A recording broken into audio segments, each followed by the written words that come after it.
Hello, it's Jerry again. I have a new Shimano Steps lockring wrench for you today.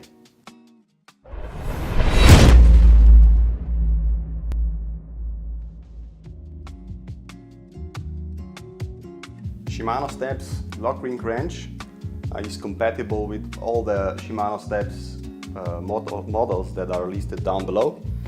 You can use the open-end 32mm wrench to drive the socket, or the dedicated crowfoot that will also work with the torque wrench. So the Shimano Steps lockring, of course, is used to remove the lockring, so you can get to the sprocket that's installed on the axle.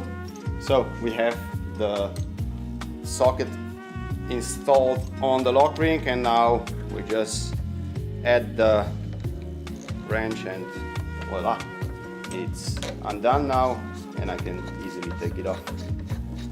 So to install the lockring back over the sprocket, we suggest to use the crowfoot so you can install it to the correct torque specification. Works on your fingers too. See you next time.